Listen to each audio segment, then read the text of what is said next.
Welcome to another episode of The Vitko Verdict. Today's topic is Iran, more specifically, United States war with Iran. And is Iran going to be America's next Vietnam? Because it very well has the potential to be. A lot of people don't understand that comparing Iran to Iraq in 2003 is kind of just silly. Iran has 5 times the military strength that Iraq did in 2003, as well as 3 times the population. For anyone who thinks it's going to be an in and out surgical strike operation like Venezuela, you're also mistaken. Tehran is not some sort of coastal city or somewhere that we can easily get to with any of our conventional aircrafts, B 52s, F 16s, any of our fighters. We would have to fly over extensive land and put ourselves at risk for being shot down by their extensive military defense systems. Not to mention the ICBM missiles that they have, which is more than capable of hitting multiple United States military bases in the Middle East, as well as Israel, which is the main reason why we're even talking about this war of choice in the first place. Because while Iran does have extensive military capabilities, they do not have the capability at all to hit the United States in any capacity. Even if we go off of their proxies, like the Houthis, like Hamas, which is not really a proxy of them, but they may have been selling weapons to them, and Hezbollah, none of them have the actual capabilities of doing anything militarily to America on American soil, only to Israel. We've seen this playbook, which is happening in the media now, sort of play out right before the 12-day war kicked off, or while the 12-day war was kicking off right before America's involvement, Operation Midnight Hammer, where we decided to bomb Iran's nuclear capabilities in the middle of negotiations. Their nuclear program was, quote unquote, obliterated. So if that is the truth, and the nuclear program was obliterated, why is the new red line that they can't have any nuclear programs or any uranium enrichment when it should have already been obliterated?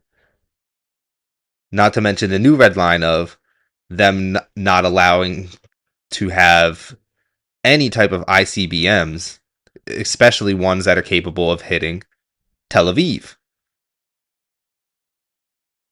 It seems like they're not even giving the American people a good lie to go off of this time. They're basically just saying we are going to engage in a war of choice in regime change in Iran. We're going to put all these crazy red lines that no regime will accept for peace negotiations. And we're going to move all of our assets into the region, which already costs the taxpayers millions of dollars just to move these assets here. So at this point, we're not going to waste taxpayers' money by just moving these assets here and having a grand old time in the sea. We're going to use these assets. So it almost seems like war is inevitable at this point.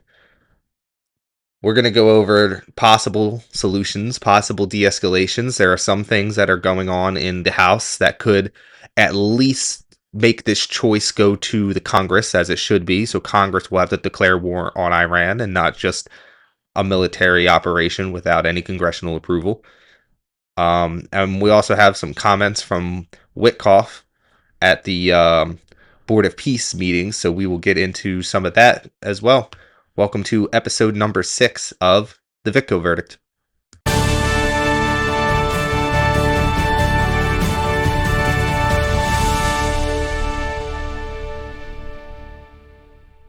So first, I want to talk about Venezuela for a little bit. This is kind of something that I did touch on the first few episodes, and I also touched on a little bit in my article on Venezuela. But the U.S. raid on Maduro has transferred to New York, how it opened the door to the market of Venezuelan oil, and how I kind of predicted that that could be used as sort of a like a prerequisite to sort of offset the future Iranian oil shocks that would happen to our economy. Because if we just went into Iran without having any sort of, backup oil like we do in Venezuela now, it could have just completely destroyed our economy as well. I mean, our economy is heavily based off of the price of oil. We're trying to keep the USD as the petrodollar. So that has a lot to do. My original assessment was that the raid on Maduro and what happened in Venezuela really did have a lot to do with Iran. So we'll jump to this is actually the very first article I wrote. As you can see, January 6th. And I sort of go into it, the global domino effect, how this sets up U.S. intervention in Iran next. With one successful leader change under Trump's belt, it could bolster his confidence in teaming up with Israel for a full regime change in Iran, especially since Venezuela's seized oil reserves now stabilize global energy markets if Tehran falls. Um, I also kind of predicted a little bit of Cuba as well. This was almost 2 months ago now. I mean, January 6th, we're February 23rd as recording this. It's sort of kind of what we're seeing happen today. We are pretty much in the dark of what's going on in Venezuela. For what we have gathered, for the most part, Delcy Rodriguez, the interim president, who was the vice president under Nicolas Maduro, is playing ball.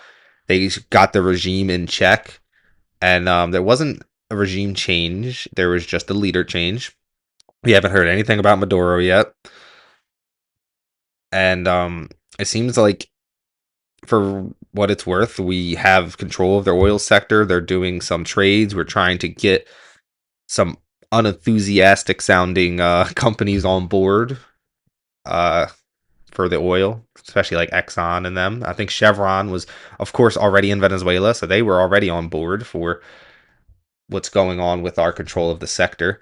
And I kind of just, when you really thought about why we put so much emphasis on Venezuela's minuscule oil sector, like, yes, they have the largest oil reserves in the world, but they need billions of dollars in investment into their infrastructure in order to extrapolate any of the oil at a cost that actually makes it worth it. Because of how crude it is, it needs heavy refining. So it's going to take a lot of investment and initial capital to even get it to the point where you're profitable with the flow. So it seemed like it wasn't just about getting America oil. We have plenty of oil. I mean, the Texas oil fields, everything, all the oil deals we have. It did seem more about stabilizing what could happen if the Strait of Hormuz gets shut down during a war with Iran, and we lose all of Iran's oil, or they bomb the Qatari oil fields, which are in range of their ICBM program.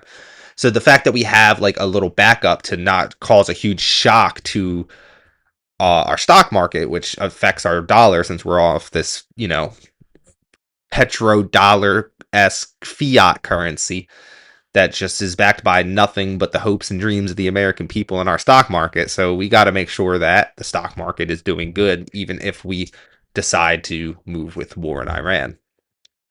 Now, I also wrote an article about specifically Iran a couple 15th, so not just a week after that original article on the raid of Maduro. This was basically talking about what's going on with all of the different protests, the economic protests that's been happening. I also do bring up the clean break strategy, which we'll get into a little bit in this episode. And this is kind of just what the replay is. And I kind of just wanted to go over, just bring this back up, because we saw it was obviously CIA, Mossad influence on these protests. Now, for a lot of people who don't know, because the media is covering this horribly on purpose, they want to make it seem like the Iranian regime is just murdering civilians. That's not what happened at all. So these protests start off as economic protests for business owners. Their dollars completely collapsed. We have sanctions so heavy that they're basically just like embargoes on Iran that's just been tightened and tightened and tightened, especially since this second Trump administration has come in. And because of that, their economy's just collapsed. It's completely just destroyed all of the businesses there, like their dollar. They have hyperinflation going on. It's very bad for the Iranian people right now.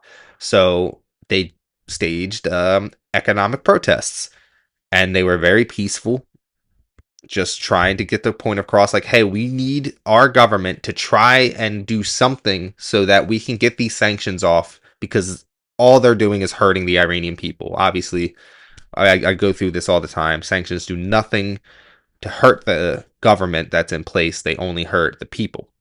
And then the people rally behind who puts the sanctions in place, which turns into death to America chants in the street. We'll get into that in a little bit as well. What happens, though, is these protests get co-opted by Mossad and CIA provocateurs, people that they're arming little groups, and they actually start battling with security forces. And there's an armed conflict. Over 1,000 security forces were dead. Over 20,000 protesters are assumed to have died throughout the entire protest from then until now. And nothing is being confirmed because we don't have any independent sources going in. We have the government of Iran saying one thing, and then we have the actual like agents that are on the ground saying another. One's hyperinflated, obviously, to make it seem like Iran's killing more people than Israel did in Gaza, which is asinine. But then there's also the Iranian government, which is really trying to minimalize it and say, no, we've only killed extremists, but that's also not true, because there's been a lot of innocent protesters that get caught up in these skirmishes. You have the Kurdish people coming over as well to help engage in the security forces, and for the most part, you have the innocent people trying to disperse, but they do get caught into the crossfire. And this is part of the strategy as well, because the more innocent people that die, the easier it is for them to push a regime change and outside forces come in and help. During this time, you had the Iranian government shut down all of the internet. Once they shut down the internet, the communications between the Mossad agents and the CIA agents and all of the provocateurs on the ground ceased. And you see the violent clashes start to die down. Protests are still going on. You actually have pro-regime protests that are being staged simultaneously as well, to just kind of show that there are people on the ground that do support the regime. We're not going to comment on how authentic that is, but it did happen. And it kind of simmered away. Lindsey Graham pushing that was going to be the regime change. It was happening now.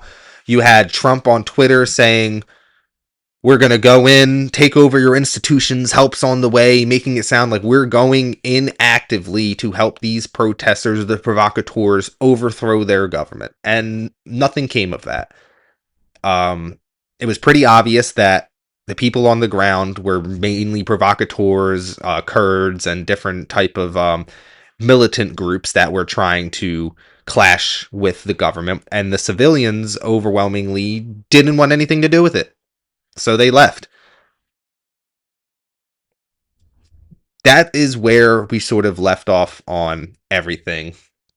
That was after the 12-day war, obviously. The 12-day war being when Israel attacked Iran. Iran retaliated by using their ICBM program and bombing Tel Aviv. Israel just were completely taken off guard. I don't think they had any clue that Iran had these type of capabilities at all. And it kind of caused them to just, hey, like, we need backup. America, while in negotiations to try to de-escalate that situation, Operation Midnight Hammer happens, and we bomb the nuclear program, obliterate it. which is not obliterated now, was like the talking point of the century of like anyone who's saying it wasn't obliterated is fake news, and now it's anyone who's saying it is obliterated as fake news because we got to go back in there and take care of it again. So it's, again, just a joke. So this is all after this. Everything kind of dies down. There is no more active protest going on. You do have pro-regime protests. Um, you always get the pro-regime protests, and what they do in these protests is they shout death to America, death to the UK, death to Israel. And this is one of the pretexts that they take these clips and they kind of spread them around like, look, this is why we have to go in, we have to topple this regime. Look what they're shouting.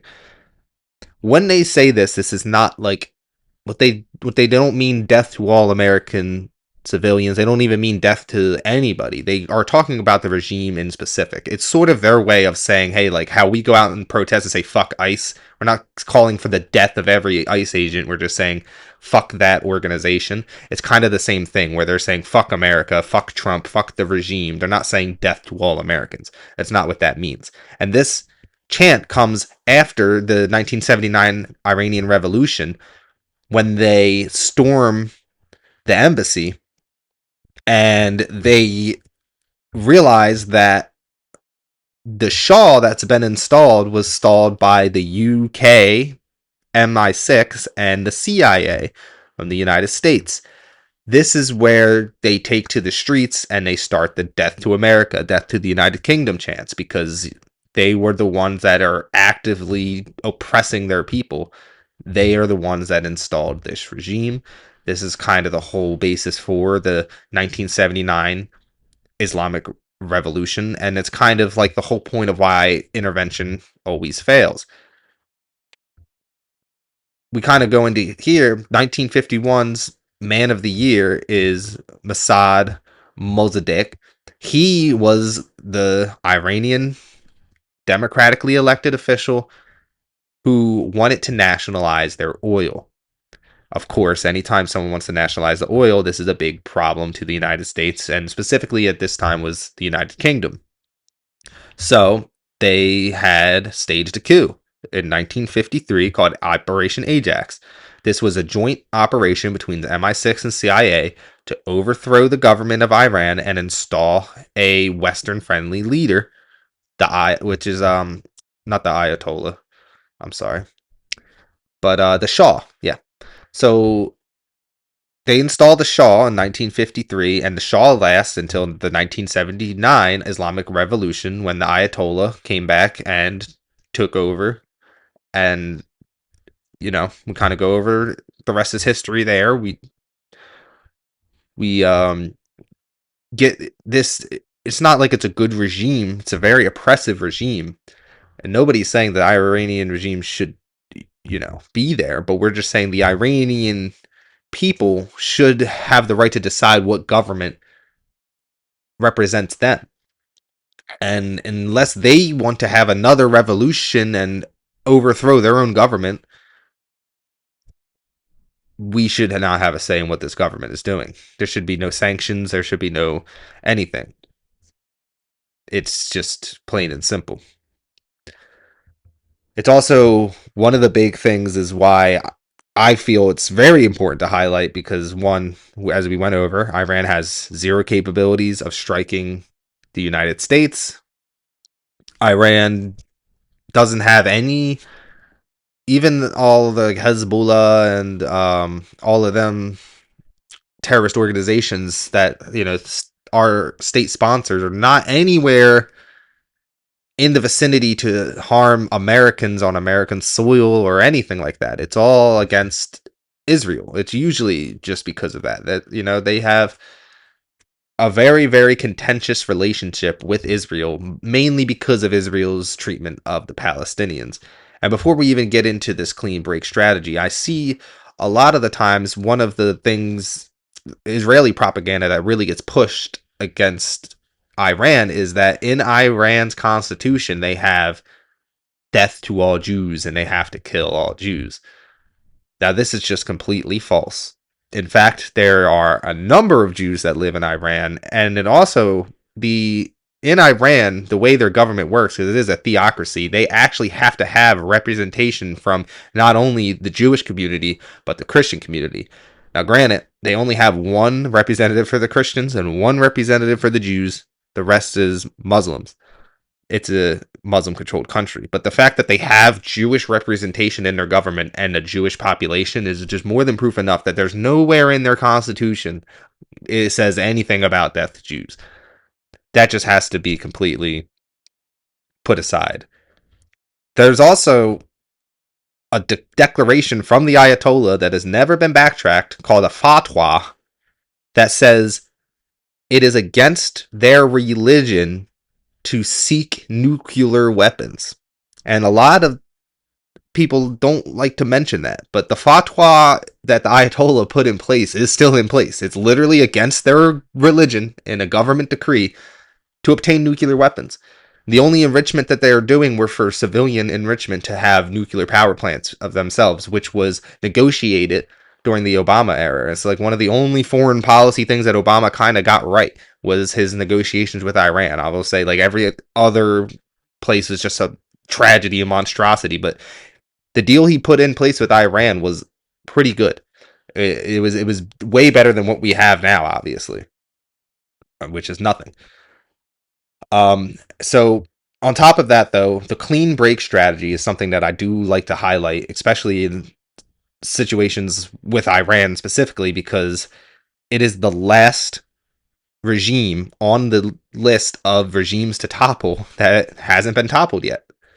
So for those unfamiliar, 1996, a clean break strategy was a policy paper drafted by neoconservatives like Richard Perle and David Wurmser for the future Israeli Prime Minister, Benjamin Netanyahu.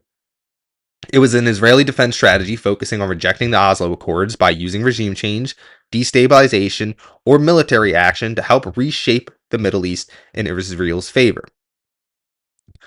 So it wasn't originally implemented fully by Netanyahu. However, post 9/11, it was revived by Perle, Wurmser, and Douglas Feith to shape the Bush administration's foreign policy. The new strategy outlined a plan for military actions in countries like Lebanon, Libya, Somalia, and Sudan. And it also calls to topple a number of other governments, starting with Iraq, also including Syria, with the very last one being Iran. Now, when you look through the full list of all of the countries that were supposed to be toppled for regime change for Israel, Iran is the only one on that list still that hasn't been toppled. I also argue that going into Iraq was fully based off of what Israel wanted and had nothing to do with America's interest as well. Iraq, we were completely lied into. It seems like with Iran, they're not even kind of hiding it this time. They're not really trying to lie us into it. It's, I guess, good on Trump for that, at least telling us the truth. But, I mean, this is the truth. We're going in because Israel and Netanyahu's Likud party wants regime change in Iran. It's been in our U.S. policy for decades post 9/11 that Iran is on the list of places that need regime change. It's sort of the preemptive strike. The war on terror continued. As we know, the war on terror has been the biggest failure of our lifetimes, with 20 years of sustained forever wars in multiple different countries, and there's still some going on today that the media just doesn't even want to cover anymore because of the fatigue. This stuff is really important. I think that intervention, just proven by history, is just going to fail. It's one of those things like what could we possibly do differently this time? Because even when you listen to like what they're saying, like Lindsey Graham and them, well, what happens if we do change the regime? What happens if the Ayatollah and the mullahs they do say, okay, here we're done. Here's the government. What's next? And they said we leave and they can figure it out for themselves.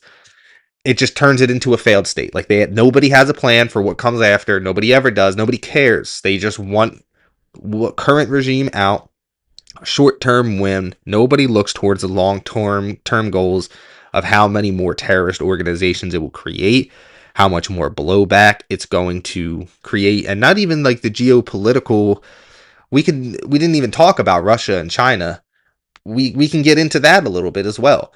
Russia and China have very high interests with Iran, especially because it's part of their BRICS alliance, where any of these sanctioned countries are just allying with each other because they're going to trade with somebody. So it's all of the same. Like, we're literally creating allies and we're forcing hands. Now, I don't think China is going to do anything about Iran personally. I think what you could look at China possibly doing is, because we're moving so many assets over to Iran and we may be distracted, they could make a beeline for Taiwan. I just don't think that's in the cards. If we're historically speaking on thousands of years of Chinese history, they don't invade people. They like to play the long game. They like to just build up their resources, and they are just nationalists at the core. They are worried about China. I don't think they really give a fuck. I think they have so many other options. If anything falls, they're trying to do so many different trade deals, and they're trying to make themselves more palatable to the EU and the Western civilization. So I honestly don't think China's going to be a factor. Russia, on the other hand, they could. It's going to be interesting. A lot of people think that Russia's like bogged down with Ukraine. The truth is, Russia doesn't want to take Ukraine. If Russia wanted to take over all of Ukraine, they would have already. They have so much more military strength that there's so much more capabilities, missiles, everything that they're just not even using. The only thing they wanted was Crimea. They thought they could take Crimea, get a peace deal. The EU keeps adding poison pills to not allow them to get Crimea ceded to them. So now they took over Donbass, and they're not going to give Donbass back. They're just going to keep inching until they take over anything. It's kind of what the EU wants, because the more they take over, the more they can paint Russia as just a big bad guy that's invading foreign sovereign nations and taking everything, even though they're just not de-escalating. So if you think that they can't take Ukraine anytime they want, you're just stupid. You just look at the military strength, look at the numbers that they have versus what they're using, their assets, where they're placed. Like, they could take Ukraine any day that they want to. They're choosing not to. They're trying to play it more strategically. However, if they're gonna get the Strait of Hormuz like taken over by Iran, like I could see Russian assets being moved to defend the Strait of Hormuz, just for the oil strategic and strategy and anything with their energy infrastructure. I can't imagine them really like giving them troops or giving them missiles. They are definitely going to give them intelligence. I will say Chinese and Russian intelligence is going to be shared. That's probably how the Iranians were able to get drones really close to our ships, where we had to shoot down their drones.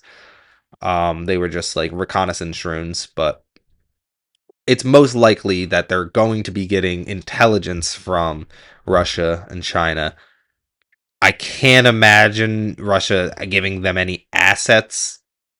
However, I can imagine a world where Russia does push in Ukraine, and it could snowball the Ukraine EU situation to a World War III situation, because if they feel that us fully taking over and regime changing successfully in Iran actually happens, could cripple their chances of actually holding the ground that they've taken in Ukraine.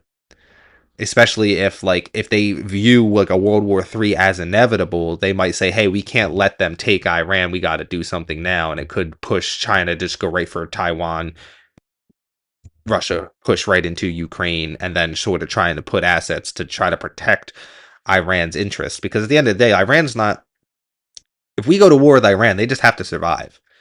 If they're able to hold out defenses, hold out, and the Ayatollah lives, and nobody, and they survive, it'll be a victory. That is a victory for Iran, is just surviving whatever we throw at them and forcing us to maybe put boots on the ground operation, which will have like just huge amount of death tolls for American citizens. It's just something that we just can't have, honestly. Something that we don't have. So there is that other geopolitical aspect to it. I don't think it's as relevant. I mean, it's relevant, but I don't think that like World War III will be caused from a war in Iran. However, if they do better than what the Russians, what China thinks, like if they're actually like bogging us down and we're using so many assets in that region and we have to keep adding assets, it could be kind of like a Vietnam. It's kind of like what we did to the Soviet Union with the war in Afghanistan, where we had that proxy war. Like it could turn into a proxy war where they're going to keep Iran afloat to just drain our money, drain our resources, so then we can't counterattack or move, with Taiwan or Ukraine. Like there's a lot of different scenarios that could happen if this goes wrong is basically what I'm getting at. I don't think it's going to happen because of it, but if it starts to go bad and it starts to become obvious that it's going to be a sustained conflict that is going to go bad, because a lot of people are comparing this to Iraq. It's not. This is going to be our next Vietnam. It's going to be a very long, sustained war if we're going to actually attempt to regime change Iran. It's not going to be quick and easy. Iraq wasn't quick and easy. And we're talking about 5 times more powerful military, 3 times more population, um the control of the Strait of Hormuz, like actual geopolitically strategic land more. Like Iran is going to be a Vietnam level war if we're actually going to go with a full regime change war. I think that cannot be understated. So let's get into some of these comments that we have on Fox News from Witkoff, and this is at the Board of Peace. This is right after the Board of Peace meeting. So I think there's just some important things that are said here. So we're gonna get into that real quick and react to this. So let's get into that. So the future of the Middle East largely also depends on what happens in Iran, and I know that you've been very deep in talks with Iran. We just saw this week in Geneva, there was conversation, but there have been some very hard red lines drawn. The U.S., of course, wants to dismantle Iran's nuclear arsenal. Iran says that is a non-starter. So based on what you've seen in the negotiations that you've been part of, what could a deal actually look like with this regime? Well, I think the president he gave Jared and I direction before we went over there. There were red lines, zero enrichment. We have to have the material back. They say that it's all about their civil program, and yet they've been enriching well beyond the number that you need for civil nuclear. It's up to 60%. They're probably a week away from having industrial grade bomb making material, and that's really dangerous. So, All right, we could stop right there for a second because it you heard him there. It went from 6 Day War completely obliterated their nuclear program to they're less than a week away from having nuclear bombs, industrial bombs. And again, like as we said, the fatwa has never been lifted. They're not. They have a religious decree not to seek nuclear weapons. I don't know. It just seems like these red lines are just moving every single time they have this discussion. Well, we'll continue. Can't have that. This is something that they have to stick with until they prove to us that they can behave. I know that we have red lines here from the U.S. And prove to us until they can behave is just crazy. Like, I don't know. Who are we to say that another foreign country is behaving? Like, what does that even mean? How about over with Iran? Just The laughable. president asked me that this morning, and I don't want to use the word frustrated. It's almost because he understands he's got plenty of alternatives. But it's curious. He's curious as to why they haven't, I don't want to use the word capitulated, but why they haven't capitulated.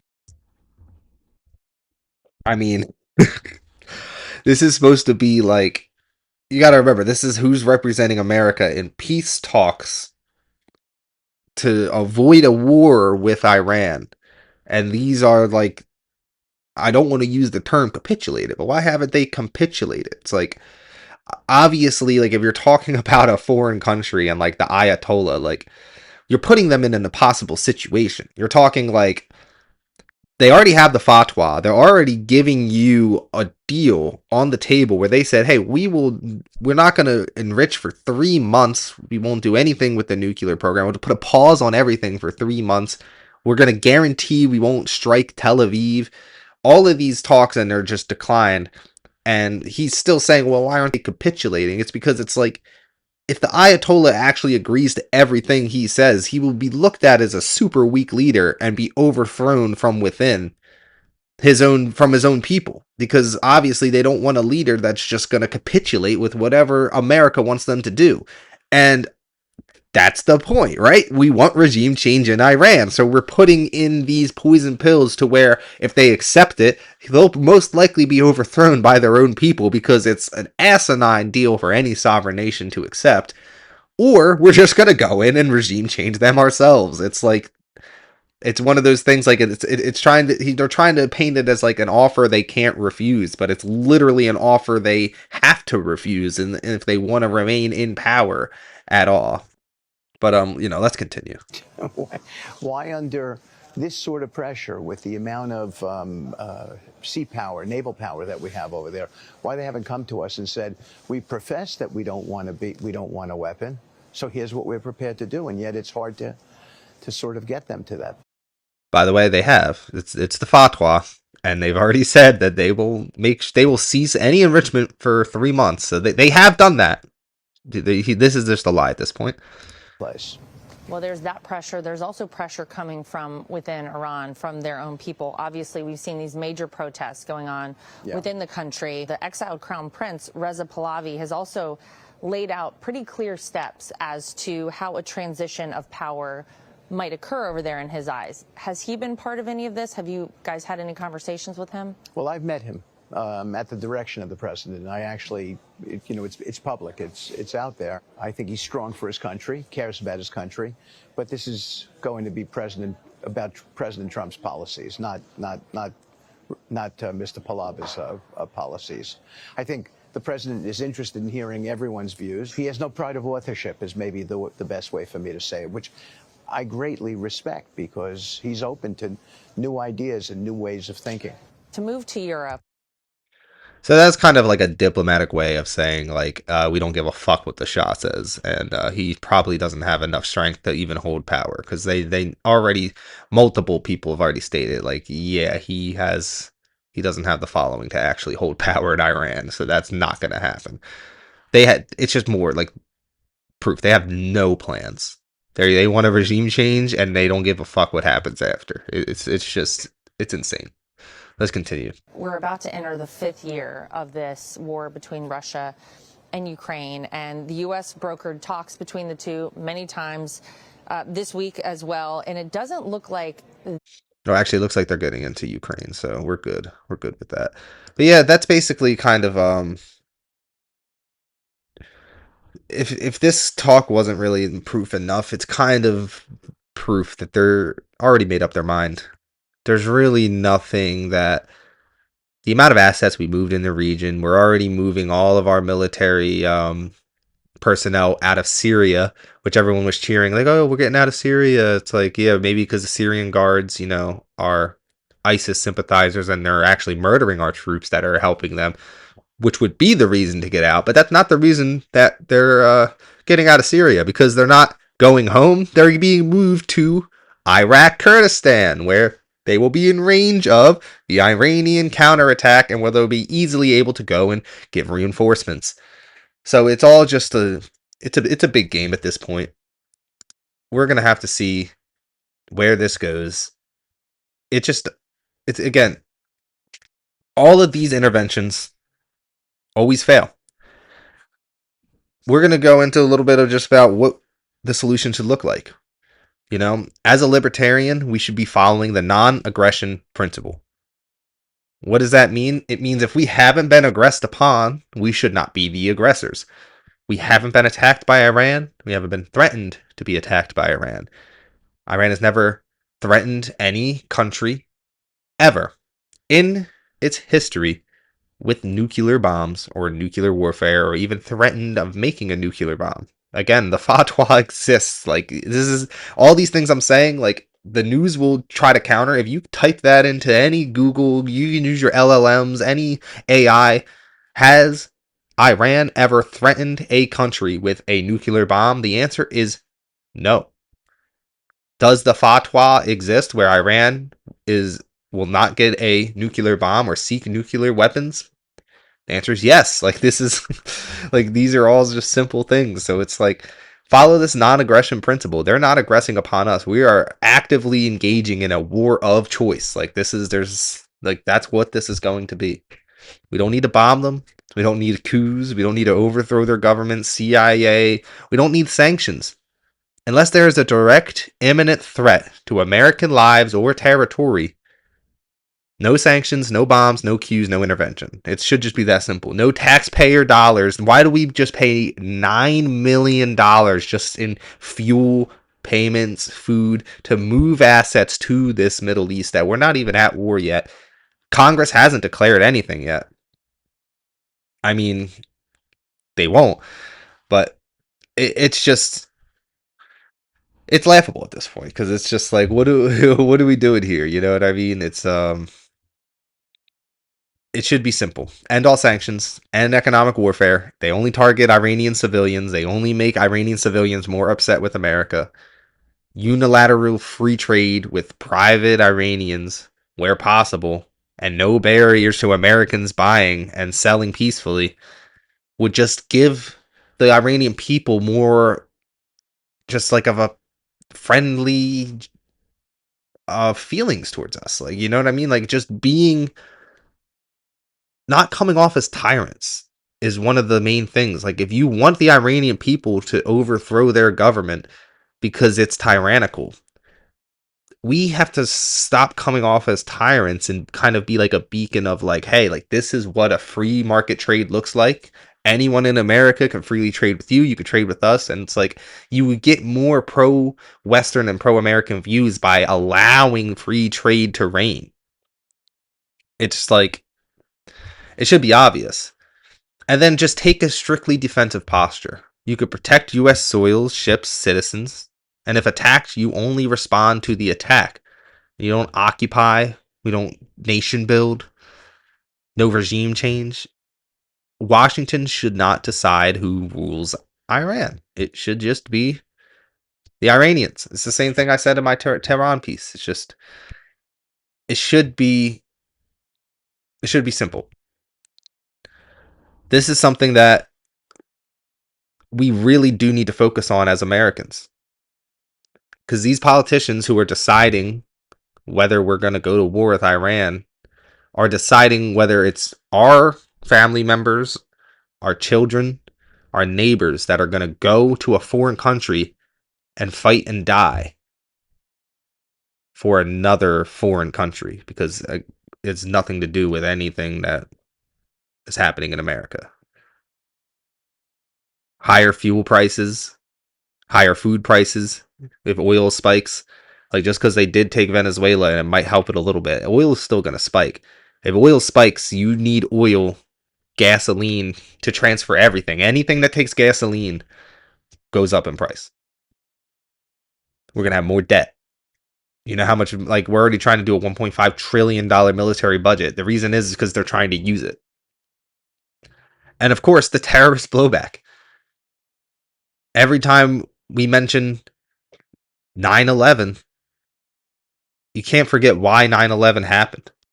It wasn't just because people were pissed off and didn't like us. It's because we were in their country using their people as a proxy war against Soviets for years. Osama bin Laden was a CIA asset during the Afghan war against the Soviet Union for years. Like, we are the ones that bred these terrorist organizations. And he was able to use religious extremism to convince a bunch of Saudi Arabians to come over and join him, because he was able to label us as a Christian nation and paint us as Christian invaders because the Saudi Arabians were allowing American military bases on the Holy Land. This is all, it's blowback. It's classic. All of this wouldn't have happened is if we weren't involved in the first place. And that's what's going to happen with Iran. Because it's not going to be us who deals with it.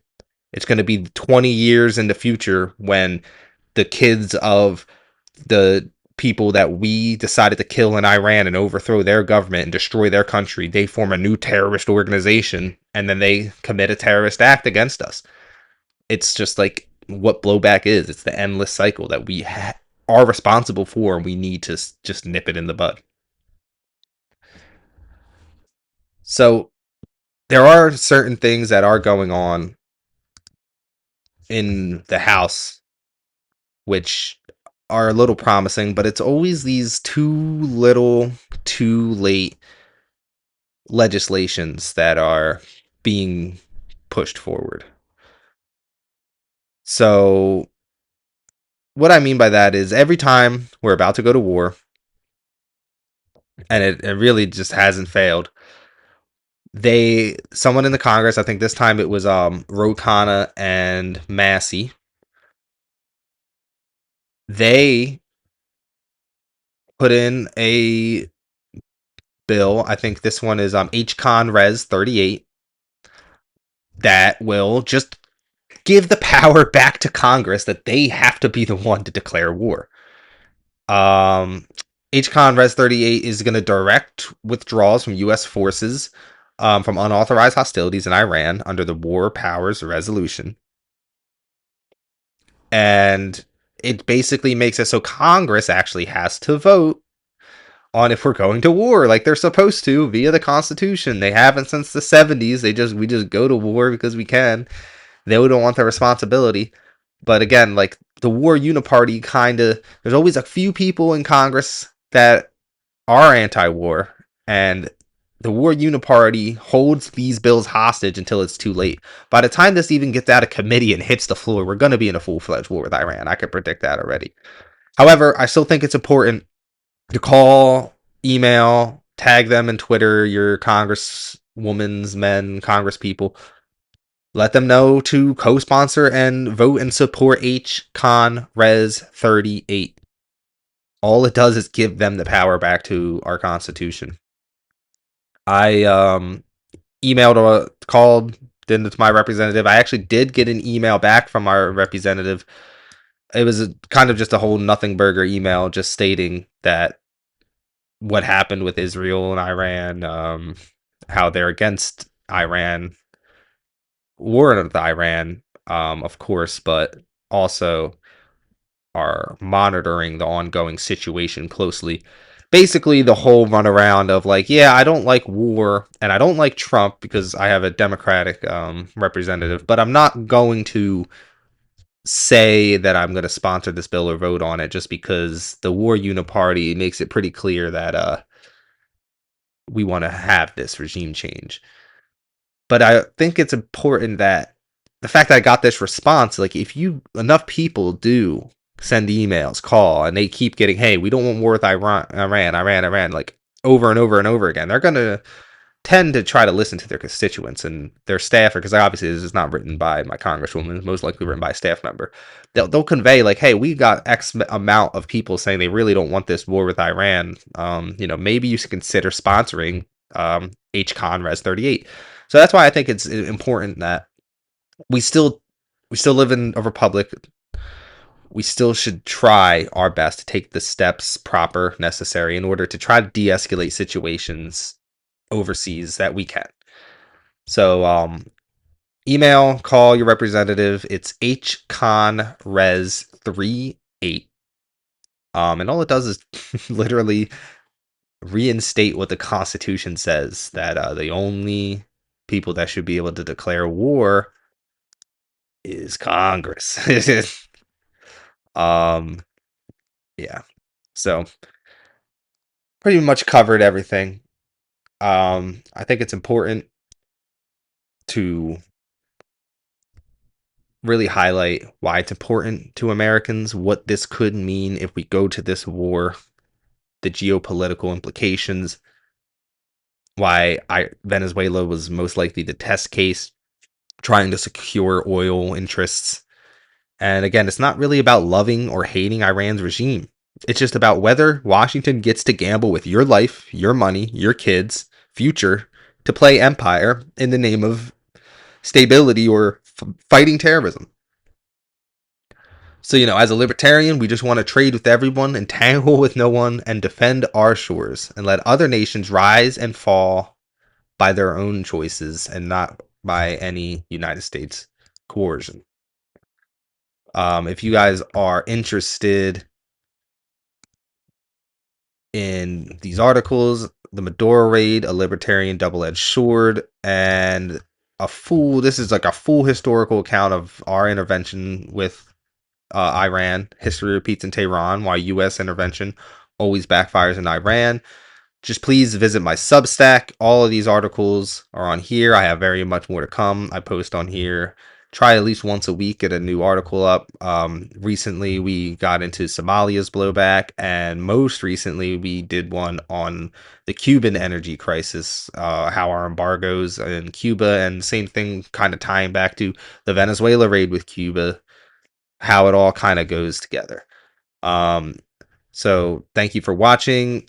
If you're on YouTube, make sure you guys subscribe to YouTube, which is where our video podcast will be put out, as well as on Rumble. We are going to do Rumble as well. We're going to try to put out on all the programs, all the different platforms. Make sure you guys follow me on Substack. And for updates on everything, follow me on X. This is where I kind of post first, give my hot takes immediately, and sort of promote everything. So thank you guys for watching. No war with Iran. Hopefully they listen. See y'all later. Peace.